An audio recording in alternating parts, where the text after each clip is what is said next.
My mother was a librarian. She would tell me stories that she came across that she found really interesting.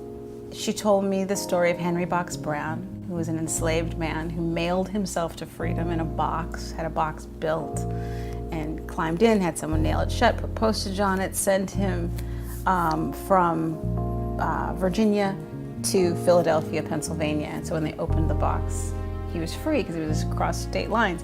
And that was the impetus for everything, because that story blew my mind. That story, I couldn't believe that that really happened. And then I couldn't believe that I didn't know about it. Like if that actually occurred, if that was true, how could I have never heard of it? And I would talk to my friends, and none of my friends had ever heard of it. And that just seemed insane to me.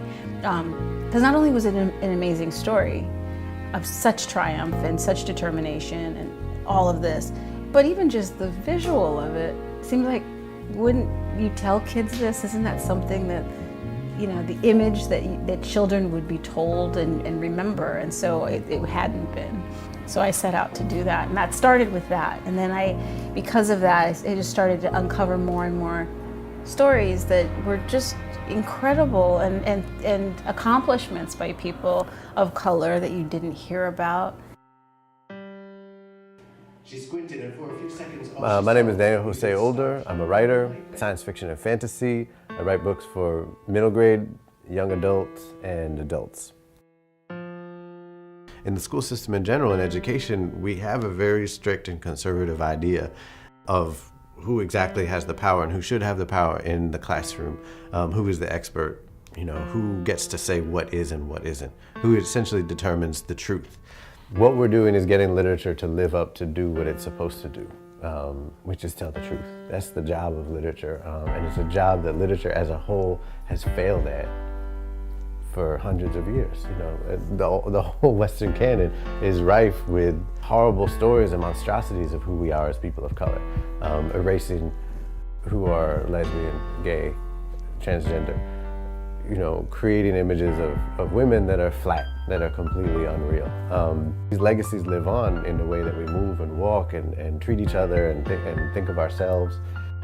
So in many ways, we're enacting a kind of revolutionary counter-narrative just by telling the truth. I think there were probably so many things in my life that I thought were one way as a child and grew up to find they were different. My birthday's in October, early October.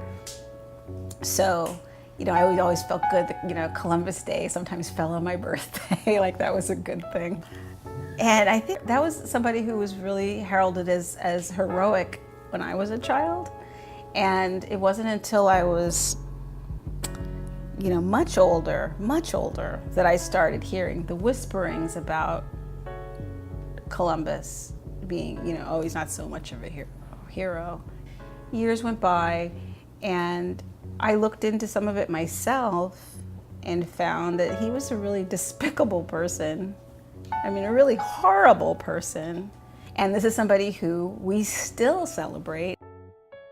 Just by saying, look, we are here, we exist, we have complex humanities and stories, you know, we have many different tragedies and triumphs and comedies, and all these things are true for us too, and now we will be on the page. That includes in fantasy literature.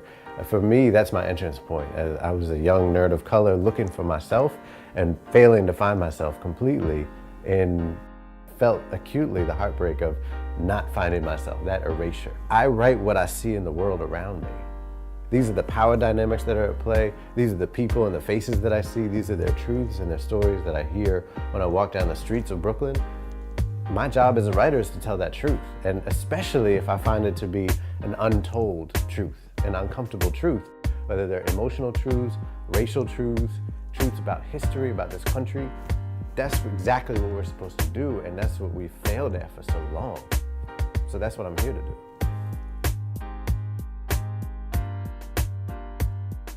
I'm doing the story of Bessie Coleman. It's called Flying Free, the Bessie Coleman story.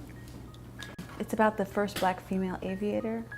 In the 1920s, when there was so much gender discrimination and racial discrimination, Bessie Coleman, who's black and Cherokee, decided she wanted to fly, and nobody would teach her how to fly, so she ended up going to France to fly. So this is somebody who came up against such incredible obstacles.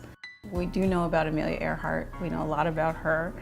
But Bessie, you know, the fact that instead of throwing in the towel on it, that she actually decided, let me go to a foreign country. And the world wasn't as small at the time. It wasn't like she could just hop on a flight and do it. You know, she had to take a boat. She didn't know anyone there. She didn't know the language. She didn't know anything. I think that's just a really important story to tell, to give that to children, to know what they're capable of, which I think she really embodies that. People are becoming more and more active with saying we want to find out the truth, and we don't trust that everything that we've been fed is necessarily correct. We're seeing more and more of that, but if we can do that, I think it's going to help us heal. Hopefully impact the way children, and as they come up, view race. You know, I think it'll affect them. It'll affect them differently to see the accomplishments of these people.